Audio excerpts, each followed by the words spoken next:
السلام علیکم ورحمۃ اللہ وبرکاتہ۔ ناظرین، استقبال ہے آپ کا ہمارے چینل اردو نیٹ ورک پر۔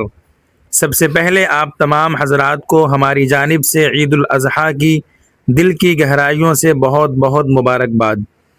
ناظرین کرام، کل 27 مئی 2026 بروز بدھ دارالعلوم دیوبند میں پولیس کی ایک بڑی ٹیم داخل ہوئی، جس کی کچھ ویڈیوز اور تصاویر سوشل میڈیا پر وائرل ہوئیں۔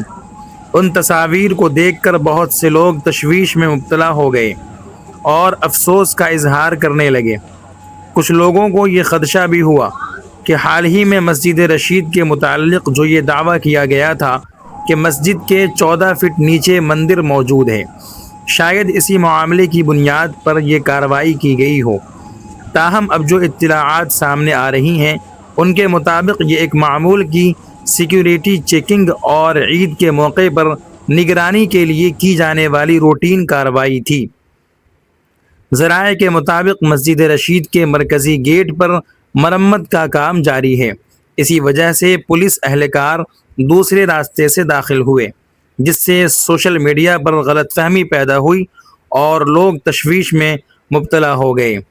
ظاہر سی بات ہے کہ جو لوگ دارالعلوم دیوبند سے محبت رکھتے ہیں وہ ایسی خبریں اور تصاویر دیکھ کر پریشان ضرور ہوں گے، لیکن فی الحال گھبرانے یا خوفزدہ ہونے کی کوئی بات نہیں ہے۔ البتہ یہ حقیقت بھی ہے کہ حالیہ دنوں میں مسجد رشید کو مسلسل نشانہ بنانے کی کوششیں کی جا رہی ہیں، جس کی وجہ سے لوگوں میں حساسیت پائی جا رہی ہے۔ آپ حضرات اس معاملے پر کیا رائے رکھتے ہیں؟ ہمیں کمنٹ کر کے ضرور بتائیں۔ دعا کیجیے اللہ تعالیٰ دارالعلوم دیوبند اور تمام دینی مراکز، مساجد اور پوری امت مسلمہ کی حفاظت فرمائے۔ ویڈیو کو لائک کریں، زیادہ سے زیادہ شیئر کریں اور ہمارے چینل اردو نیٹ ورک کو ضرور سبسکرائب کریں۔